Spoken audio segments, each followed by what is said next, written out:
Hello everybody, seems I have time, so while I have this day to figure out my truck, I'm going to go through things people always ask.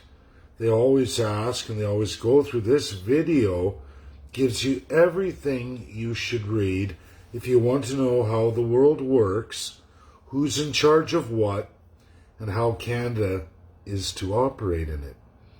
I did not create the Canadian government or system. I did not create international law, and I definitely don't run the P5. We're going to start slowly. We're going to go through things. One, the Constitution of Canada, Canada's Constitutional Act. Many people try to narrate narratives that don't represent the Constitution, or believe somehow that by ignoring that document, that principle of Canada recognized throughout the entire world and internationally in international law, people think that somehow we can just throw that all away and Canadians get to do whatever they like, whenever they want, kick stomp their feet and say, oh, I want it this way, I want it that way. Tell me what I want to hear. I don't do that. I go by what is. And that's how I go forward on the international stage. That's how I go forward on our Canadian government. Knowing how it all works, applying that to everything you do, changes your direction and actually gets things done. Those who think that somehow, like a child, they can go through, make up any narrative they want, which is legal in Canada. Unfortunately, everybody, it is perfectly acceptable to lie to the masses in Canada. Not only is it acceptable, it's actually called for. That's the Constitution. You should all, if you haven't read it, it's the first thing in the title. And as I say, I am not the Canadian government. I never have been. I've never been elected. I ran in 2019 in Alberta. I've presented narratives to help provinces, i.e. my home province, Alberta. But what is the rule of law and how do we get there? That's the work I do. There's a narrative for Alberta and other provinces or territories should they want to pursue that. But I also need to take on the Canadian system because that is where it all starts. I've asked so many of you to take the time and read the Canadian Constitution. I even did a video where I go through the Canadian Constitution as it applies to all of you. People talk about rights. They talk about charter rights. They talk about human rights. They talk about civil rights.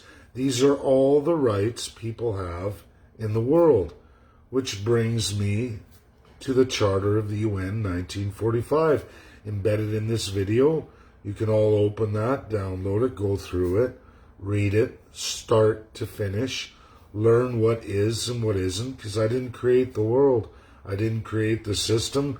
I am subject to it, the same as all of you. Now, there are rules. There are important documents, important things that apply to all Canadians and most majority of the countries in this world. The Charter, which I said it's listed there, read it. Then there's important documents like Geneva, what's binding that came from the League that actually comes across and it's applied to Canada. Taken over by the United Nations, expanded greatly by the United Nations, many conventions, ratified international binding law. I put the P5 there again. They run the system, they run the whole show, regardless of what you're told, regardless of General Assembly persons who say, oh, they're irrelevant. That's a complete lie. There are so many people who have a fantasy of a world they would like to see or a country they would like to see, but that's not what is. It's actually the opposite. Most of what people tell you is full-blown ignorance. That's reality. And if you ignore that and you go on, you choose not to read Geneva, which is binding on every Canadian citizen, you should read it. Read it.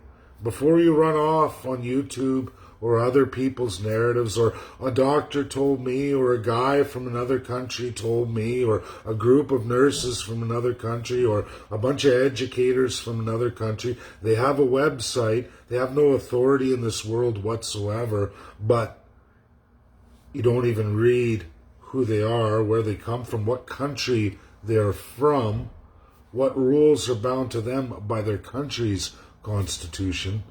Anyone can create a website. Anyone can post any kind of narrative. And unfortunately for Canadians, you get to eat that because you're bound in a whole bunch of lies. Your politicians lie to you steady. They don't want to change any laws restricting that. So it opens the door to every Tom, Dick, and Harry throughout the world to tell you whatever narrative they want to. Political parties, would-be political parties, parties who are registered, will lie their faces off to you. I put in Vienna, the conventions of Vienna, binding international law. You don't get out of it. You don't. If you try to breach it, you're going to run into all kinds of problems in other countries around the world. You honor it, or you're going to find yourself in serious, serious problems. I go into Nuremberg. You can click on that. I use Ref World because they take the original documents. They show them to you absolute word for word. I would do the UN.org. However, they're downloadable, which means I can only download and extrapolate in picture format, do a presentation. I can't do it live, but you all, with the links I've provided you, give you all these documents in their reading entirely. Never mind the commentary, never mind groups that are on these websites that have their own language. Just read the documents as they are. Learn what is applicable to you and what isn't. When you hear the word non-binding, that means it's not applicable to you. Not applicable. Unless, going back to the first document, the Constitution of Canada, your elected government, whether that's regionally or federally in their division of powers, has decided to take that agreement out of the proverbial garbage can and apply it to you. Nuremberg's listed here, and I'm going to say it again for everybody. Nuremberg applies only to specifically European Axis powers. The colonial countries of World War I and then in II, who breached the League of Nations and then breached the UN, finding binding laws. Okay? It was established after the UN by the victorious allies, some former colonials, some never colonials, but the 5 countries who run this world. Now, some of those conventions are binding law. You won't see China on them because China was in a civil war that was much, much larger than World War II. A lot of people don't know that. China had a civil war. Out of the civil war, the Taiwanese government in 1952 was replaced by Beijing. From that point forward, nothing with China was binding or in a P5 state until later in 1971, when they finally made a deal with Beijing, the United States. Every other UNSC recognized China except for the United States of America, because the UN was found with the Taiwanese regime, who was replaced in 52. That's why you will not find during that period of civil war, Taiwan lost, the regime republic lost, was replaced by the Beijing communist regime.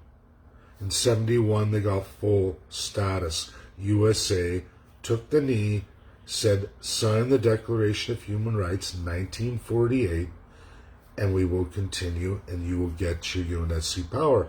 China did that. However, Richard Nixon, because of how hard he fought against communism, was not able to complete the Declaration of Human Rights signing with Russia, the Federation of Russia now, which at the time was the former Soviet Union. Now, that is the most pressing matter in any kind of international law today. And that is Joe Biden meeting with Vladimir Putin, ending all sanctions if Russia binds the 1948 Declaration of Human Rights, which is the last P5 member to sign it. Should they sign that, it will be binding worldwide and ratified, cemented absolutely in international law on all countries of the world. That's reality. Should one of the five wish to remove that, that can cost them their membership as a UNSC. They could lose their P5 status. That's why it's important.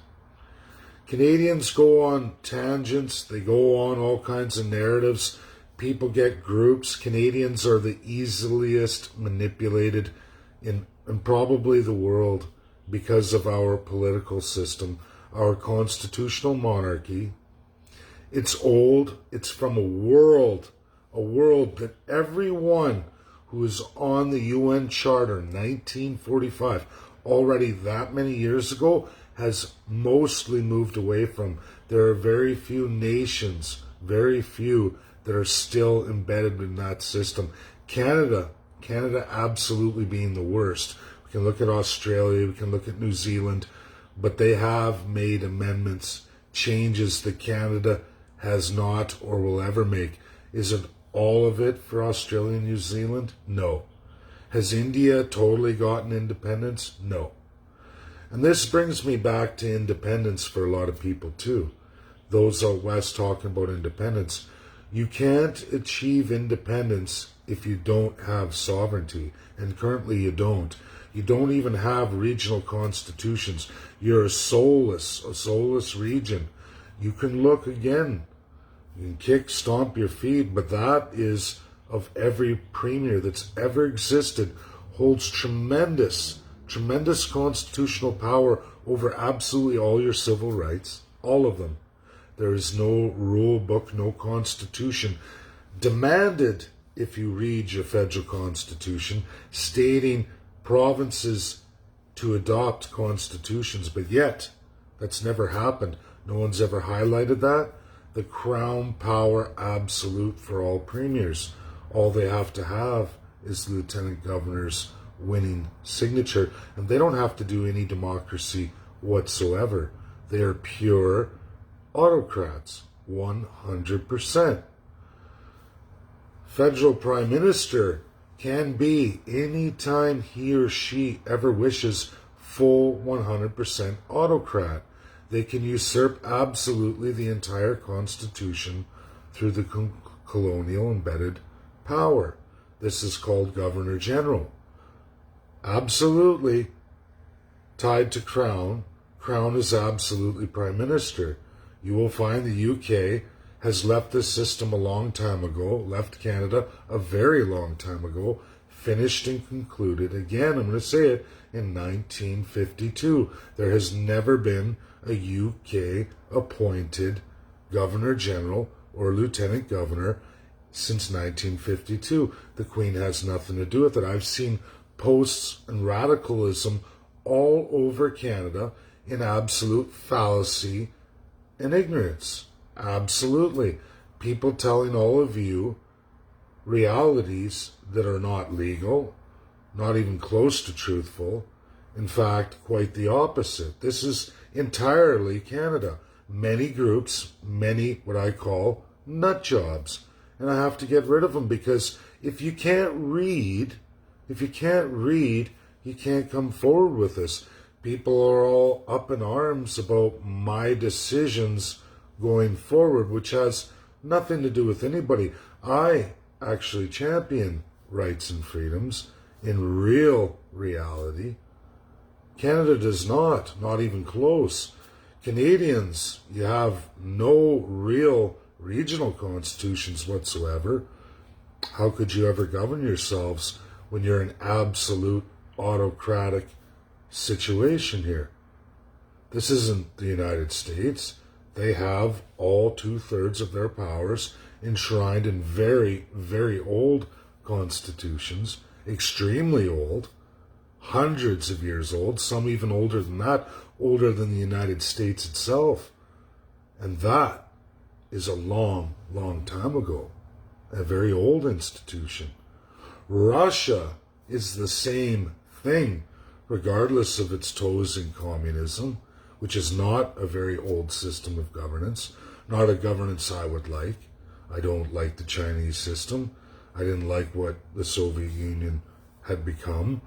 And I don't like the one-party system now. But, what of the regions? 85 regions in Russia, over 22 republics in Russia. They all have separate constitutions enshrining 2/3 of their rights and powers, separate from the federal system, empowered against the federal system, a check and a balance. Now, in Canada, we are 100% federalist autocratic. Read your constitution. There are things that were supposed to be done there that have never been done, especially since UK left in 1952. There has been nothing done. Zero. And people keep coming forward with radical narratives that have zero factual reality, zero truth. Again, in this title, I'm going to go back to it. It's all laid out for you to read. People ask me all the time, what do I read? What do I read? This video, this title gives you the links to everything you should read. Read it.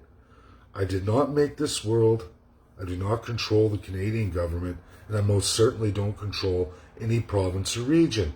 I don't make the laws. I'm not a legislator. I'm subject to, just as all of you are. Now, I navigate that to come up with the way out and the way forward for everybody. That's all I do. That's it. I build things that can change the narrative. That's what I'm going forward with. Now I'm going to take questions. I want people to hit with questions about anything they wish to talk about, and we'll see what we can get through. That's what I'm going to do. So I'll scroll. I see a lot of people logged in there, but let's see here. Please talk about what idiot Ford is doing with the notwithstanding clause. This is terrible. Make people understand this. Well, Monica, it depends which use of the notwithstanding clause, because I can tell you right now, if Prime Minister doesn't like it, he loses. And Ford, so everybody knows, Doug Ford in Ontario, I've seen him in the last few years do 2 attempts at the notwithstanding clause, rejected by Governor General in the Prime Minister's office.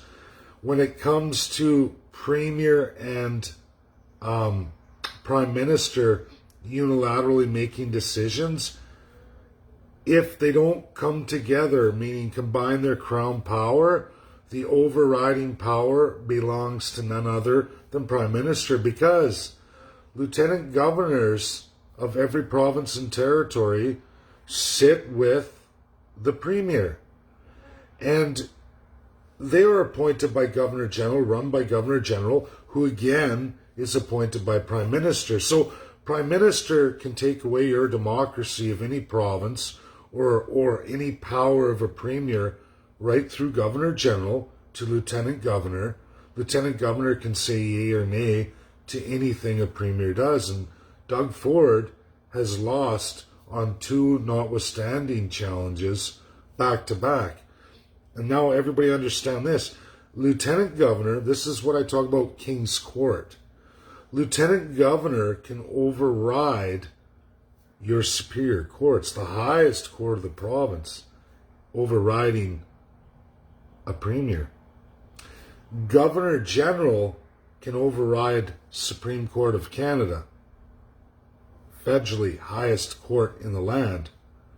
They can set precedent or decide not to hear your case or absolutely limit a judge's ability to give you any remedy at all. The reality is we're an autocracy. We have a King's Court federally and a King's Court provincially. If the Premier doesn't win the Governor General, the Crown of Federal Canada will take that right or any rights away. This is the highlight of autocracy.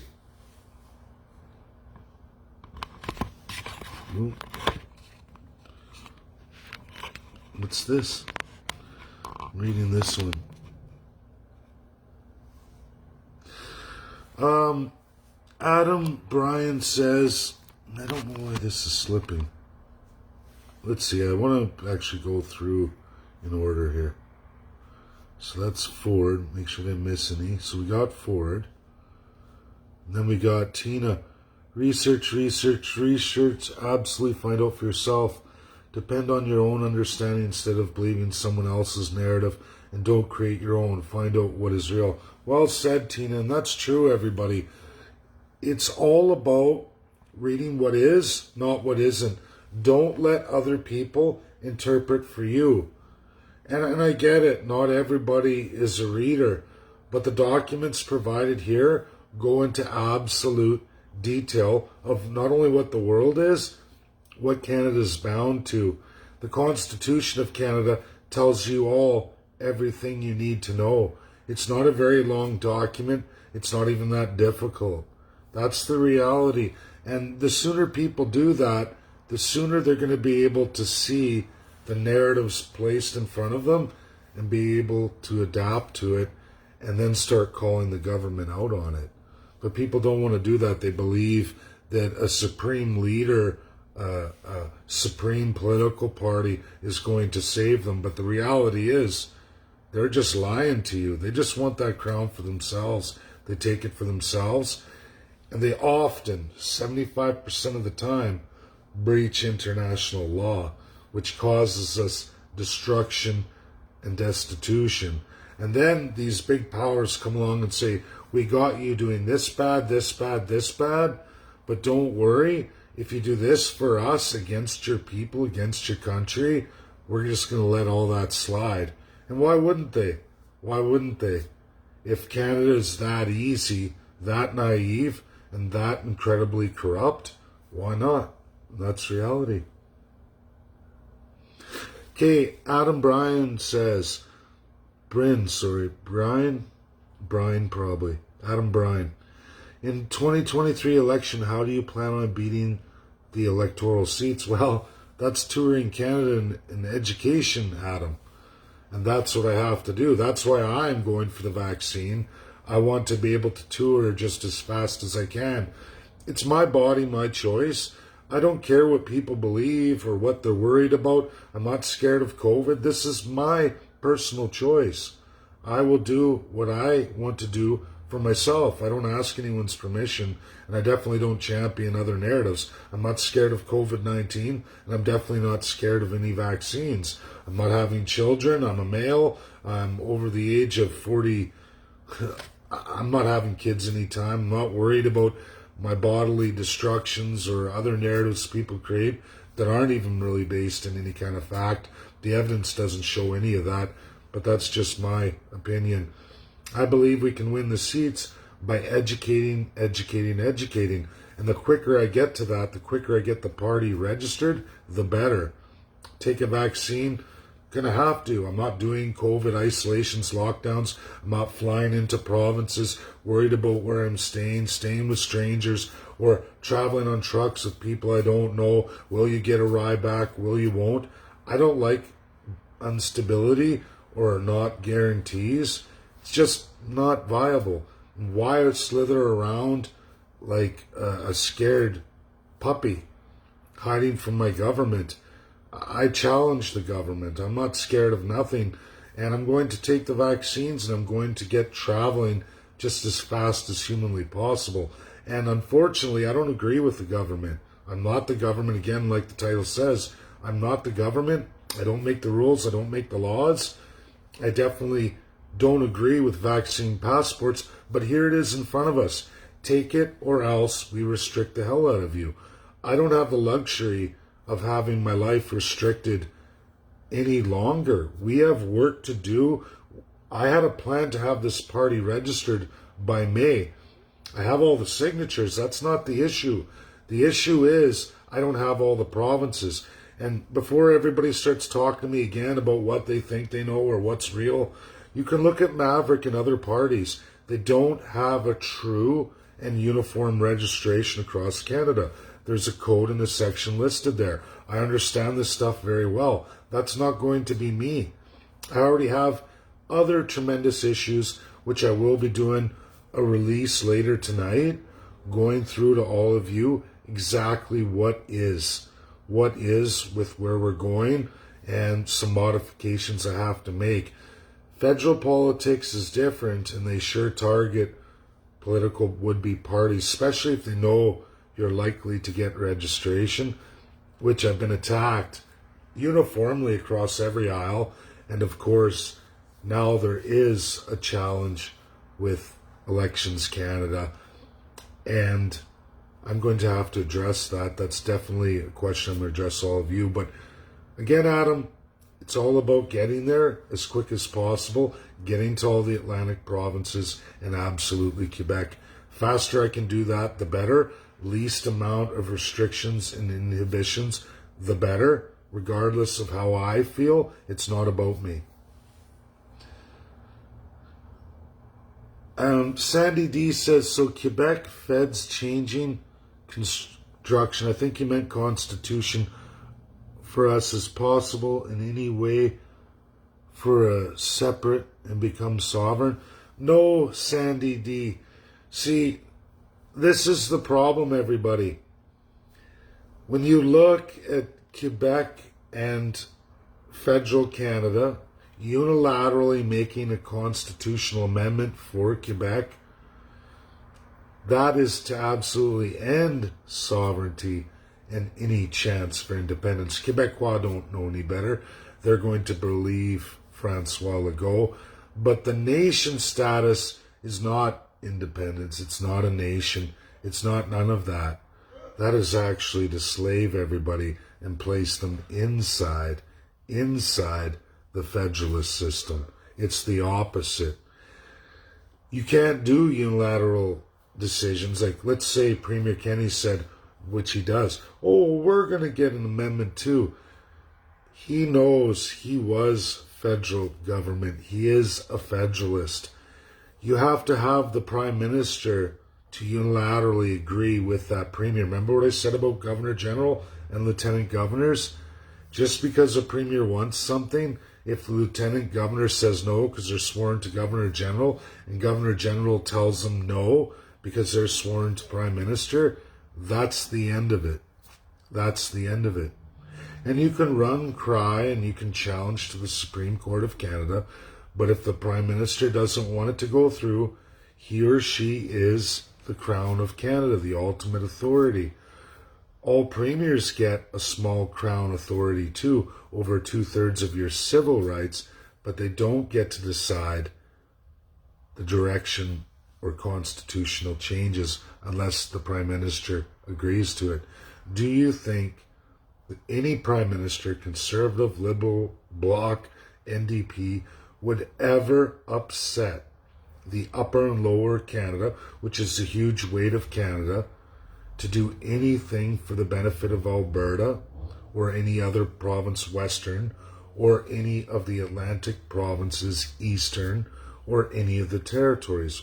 Do you think anyone going for the Crown wants to upset Ontario and Quebec? The answer is no. You will never see unilateral constitutional amendments enshrining anything for any of the uncentral regions of Canada, meaning the western provinces, the Atlantic provinces, and the territories, that will take away from the mighty transfer of wealth to Ontario and Quebec. Sorry, everybody, but this is black and white. This is our weight of electoral seats. It's why I'm out east. It's why I have to do Quebec. I hope that answers your question, Sandy. You will never, ever, ever see a unilateral amendment that enshrines anything for Alberta in sovereignty. Besides, Canada has no sovereignty. What Quebec has gotten is actually less sovereignty. They've actually gone further away.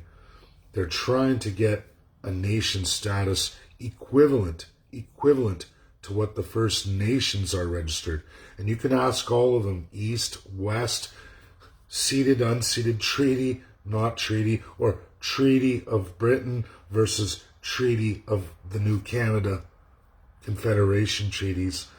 Ask any of them, how do you like being a nation, i.e. the First Nations, Métis, all of it, inside Canada through the Indian Act? How do you like that? How's that for Constitution? And again, everybody, if you take the time to read the Constitution, you will find we the people do not exist in the Canadian Constitution. First Nations do not exist in the Canadian Constitution. The only thing that clearly exists in the Canadian Constitution, repeated and in great detail, is the ultimate power of the politician, the only one who truly exists in the Constitution. Now, people say, but Dave, the Charter, 1982, the new Constitution, they give, the people are there, and they even have a whole section for First Nations. Everybody.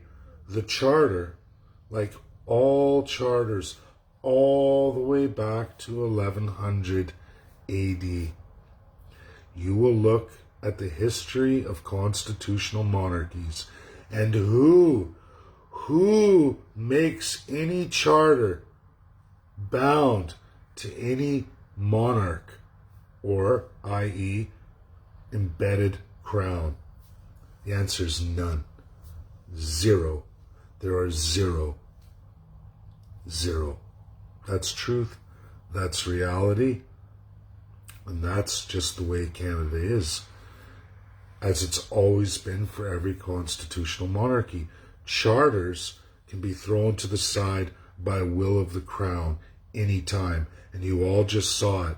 Whether that was Big Crown by Prime Minister, through that Governor General and all Lieutenant Governors, or in unison with the Premier with a smaller Crown, over 2/3 of your civil rights, which are not mentioned in any documents besides the Constitution of Canada.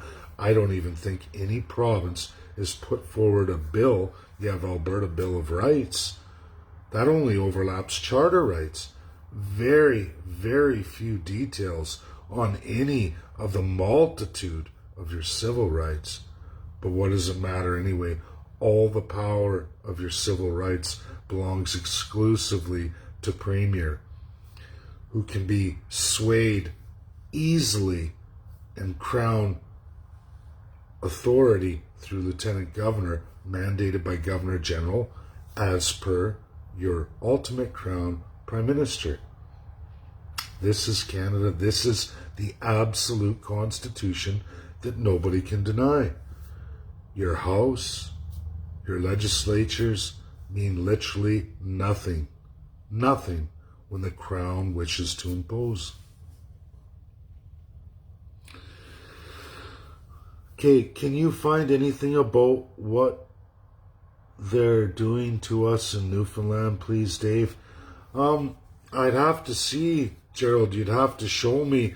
I don't go through provinces unless it's major news, but I know with fishing and those issues, that's about all I know. You'd have to be very specific about things that are happening in Newfoundland, and I could go look at it, but I know that all the Atlantic provinces are greatly restricted, more so than maybe even Alberta. Newfoundland's taken monumental beating over the decades, monumental beating. I can look at Labrador, Hydro, the 100-year deal, all about energy independence that was stolen from Newfoundlanders. It's sad. It's sad, really. This goes across many aisles. And again, Canada is a centralized system, a crown authority favoring 2 regions out of 13, enslaving the rest. That's Canada. That isn't a system you're going to see anywhere except for in absolute dictators and other autocrats or oligarch systems. Supreme civil law socialists, that's where you see this kind of system. Marilyn Horner, Aaron O'Toole's being controlled by Mao called. What makes you immune to extortion? What makes me immune to extortion? I don't know what Mao and Aaron O'Toole's deal is. I know that all politicians will take it, but I'm pretty poor. People try to make accusations. I've got a lot of that. People are like, oh, you're with this or you're with that, because I don't tell people what they want to hear or back up lies. I only tell the truth to everybody. And a lot of people don't seemingly want any of those truths. They want to be lied to, which allows you to be abused, majorly abused. Majorly abused by your government, by everybody. As for extortion, why would I be immune? I've never taken money ever. I have full disclosure in 2019 of my financials. I'm poor. I'm very, very poor. There was a time I was divorced, but that's not me now. I was fully disclosed in 2019. I'm probably the poorest politician to ever run. There's no history of any transfers with me. Everything I do in life is by work and work alone with these hands. That's what I've always done. And you're not going to find any records of any major payments. I hardly own anything at all. It's very, very minuscule compared to most Canadians. I'm way, way down here. So it's really not just offensive, but it's also pathetic that people can't read. Like, you can go look at 2019, and if you look now, if I was to disclose now, but I will disclose, like everyone has to when I run federally, you're going to see my net worth went down. My net worth went down because the little property I do hold in Alberta has been devalued sizably. And, for people who know me, I mean, it's, if I had all kinds of money, I think people would know. You ever see the vehicle I drive? I mean, it's what it is. I've already proven that I'm not extortable. I've already proved I can't be bought, beat, or broke. And because of that, you will get hammered. Anyone can look at it. There's been all kinds of trolls who've come up with, oh, there's all this about you from the radical left. And again, that was all dispelled. It's a pathetic group of leftists, extreme leftists, who don't want the crown system taken. People confuse our crown colonial system with communism. It's easy to do that, really. A lot of overlaps there.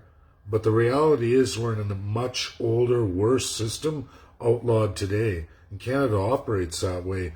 And until somebody takes them to task on it on the world stage, in these real organizations that really exist, you're not going to get it done. And I believe residential schools and the Catholic Church are absolutely key today, everybody.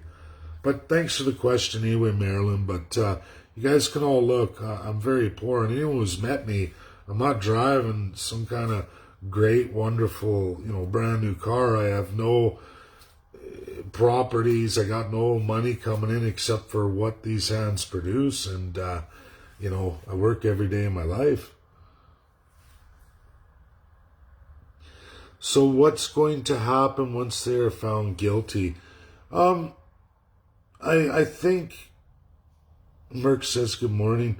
Jonathan LaBelle, I think you're referring to our politicians. Should ICC take the case and the Catholic Church comes on board and we can get a unison with First Nations, which I think it's possible. We're going to see that today. We're going to go through a number of narratives to see where we end up.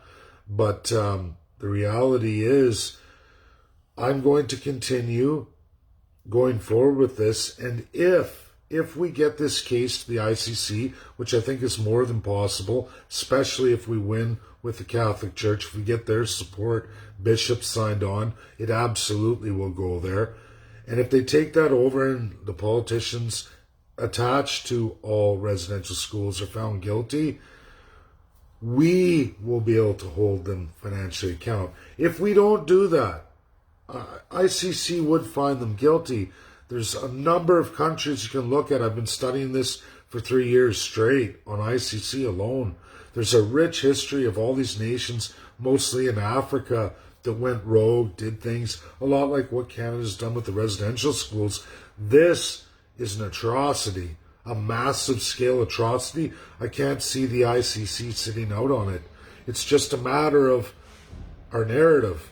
And already they're trying to usurp it by throwing in the Catholic Church, which the Catholic Church can't be brought into the ICC. They're not a UN state. Vatican City is not a UN state. Lawyers should all know this. If they don't, I don't know what to tell all of you. I guess King's Court, this is the corruption of Canada, and that sworn oath to the Crown. I just don't see how so many legal professionals can be this ignorant.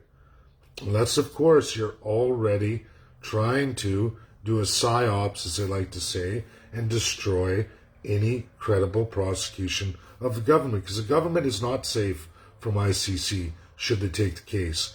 They can be found guilty, put into prison for a number of years. Anyone alive or participated directly as a government official, whether appointed or elected, who participated at provincial, territorial level, or federal, all of them can and would be found guilty if they had any involvement in residential schools. They most certainly would be. Catholic Church can't be.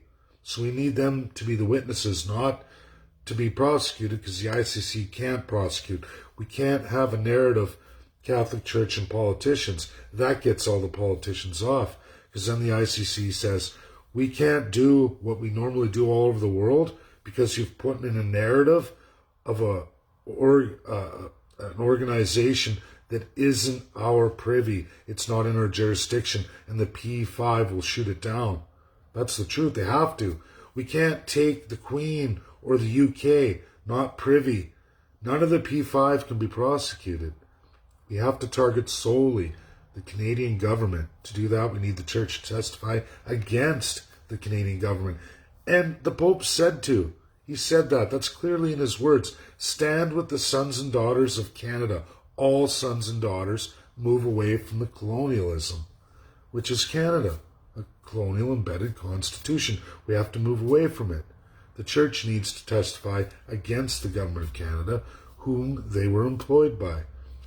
If found guilty, politicians will go to jail. Depending on how severe or what is implicated hands-on wise, people could be put to death. Financially, that is up to us, the people.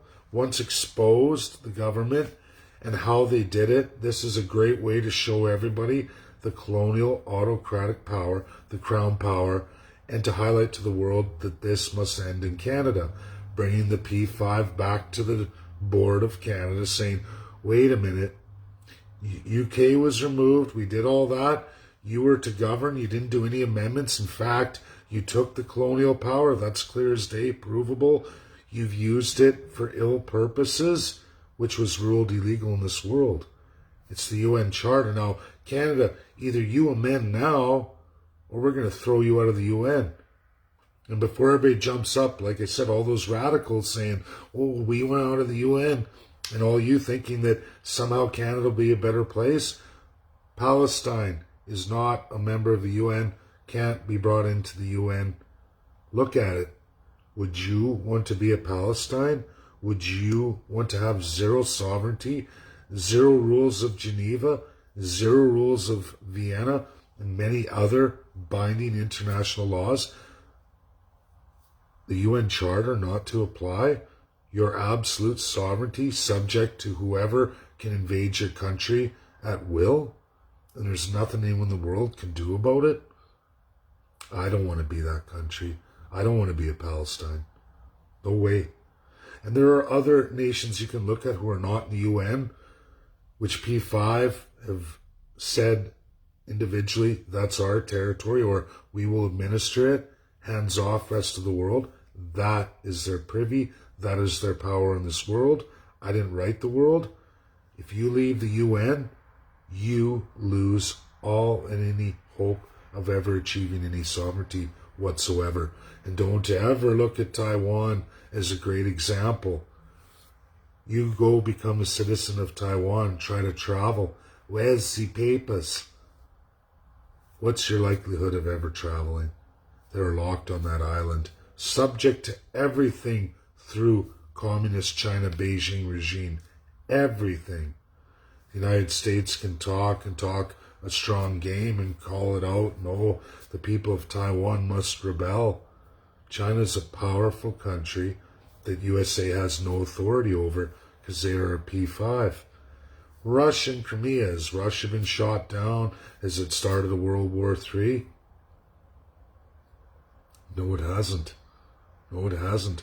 Ukraine, the reality is each and every P5 country has its full authority.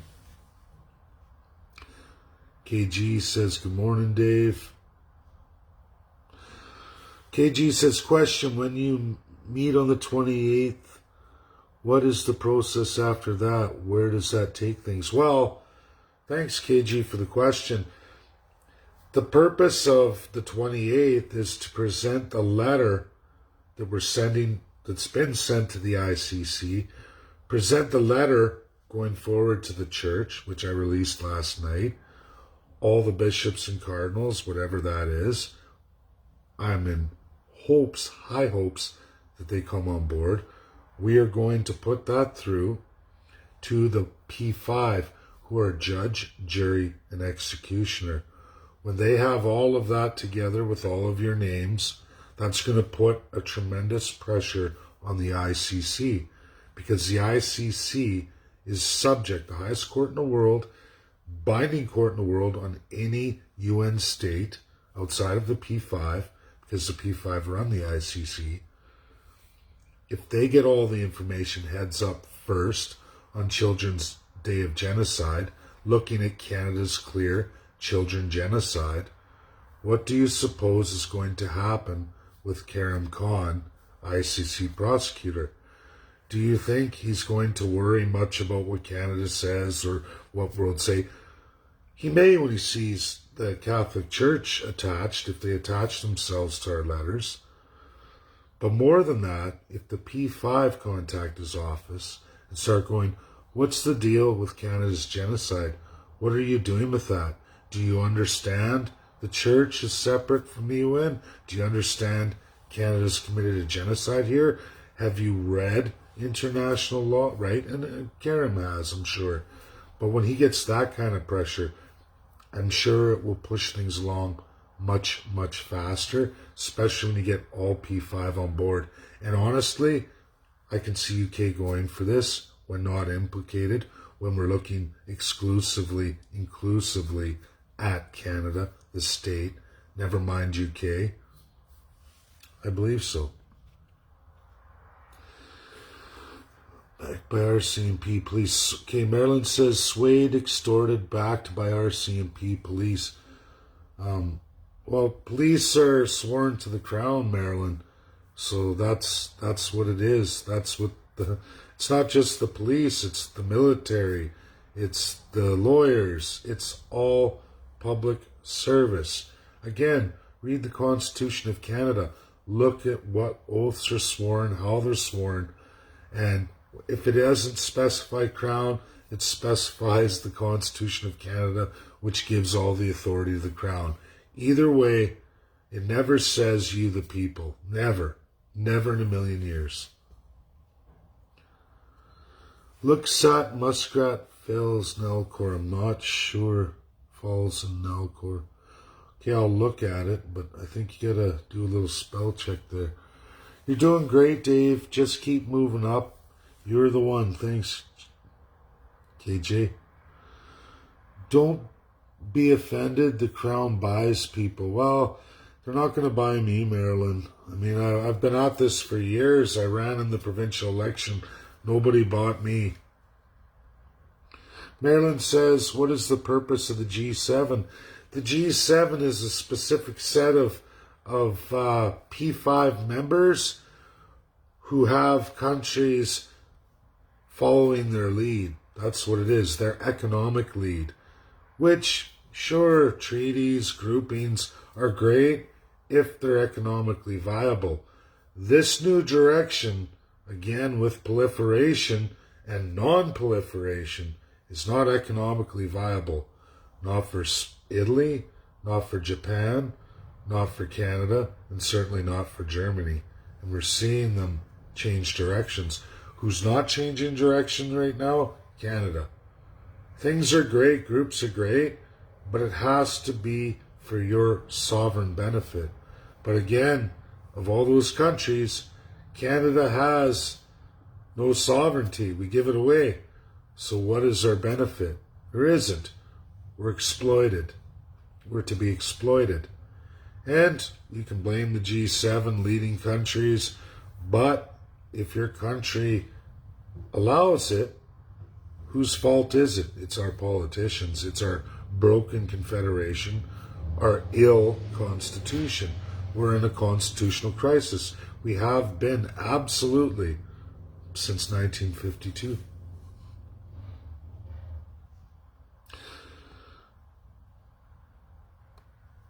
Question, have you spoken to Pastor Kevin Annette, who has all the information about who's involved in residential school children sacrifices? No, Marilyn, and I don't know why he would, because he's not in the Catholic Church. He doesn't have access to any of those documents. When we start going off to fantasy, I have to shut it down right there. He doesn't have any information. He's full of shit. That's reality, sorry. You know, all these people. Things would move much quicker if Russia was to sign the Declaration of Human Rights 1948. Absolutely. Residential schools, Mark, wouldn't have been able to even exist post-1948 had Russia signed the Declaration of Human Rights 1948. If that had become bound to the five, the whole world would have had to adopt it. Even China and the Uyghurs, that wouldn't exist right now, or China would lose its P5 status. Graydon says, been trying to get membership info. Who do I contact? Graydon, it's all about where you live. We have people all over the place. You gotta PM or post where you live, and then we can go from there. And then they keep talking about this equalization referendum. Am I right when I say it's a deflect? Yes. Equalization is bound in our Constitution. Section 91 and 92 allow your autocratic government, provincial, territorial, or absolutely federal, to tax you by any mode, means necessary. They can do whatever they want. Equalization is bound later in the Constitution as well. Your government can do anything it wishes, and there's nothing any of you can do about it. There's zero taxation by representation in Canada. It's what was the final straw that broke the camel's back that actually led to the War of Independence for America against Great Britain. They said enough of this, and there are tremendous, tremendous rules in the United States on taxation. Tremendous rules. How to govern, rules of governance in both regional constitutions, each and every 50 state, as well as absolutely the federal government. Now, they can get away with some stuff. I don't like the full amount of the federal government in the U.S. They have some problematic areas of taxation in relation to federal taxes, which limits representation. And so far, when you win House and Senate, you can really do some damage on the American people. That's reality, especially with budgets.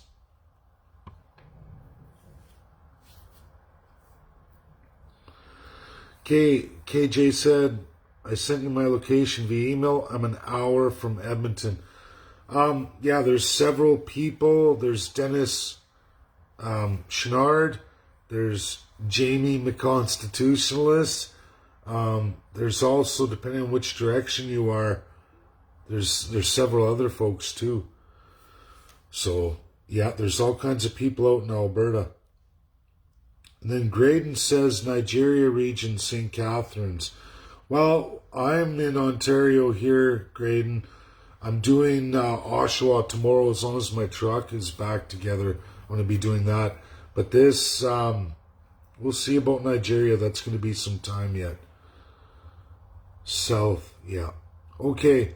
I see that is the end of the questions for today. I hope that was informative. I hope that reaches a lot of people.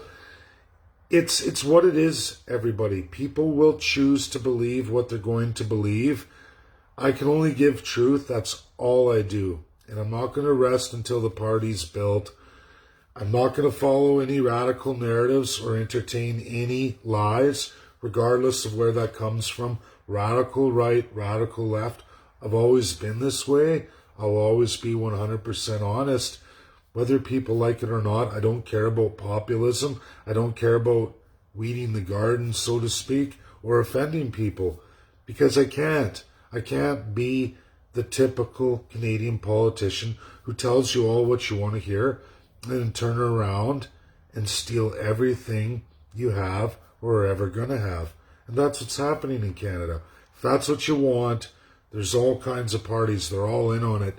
You can go follow any other narrative, and they'll tell you everything you want to hear, lie their faces off to you, present verbally a bunch of diarrhea, but then you'll see they'll publish an entirely opposite documentation, which may hit 3 or 4 narratives you like, but then they impose anywhere from 100 to 178 alternative ideas that take everything away from you.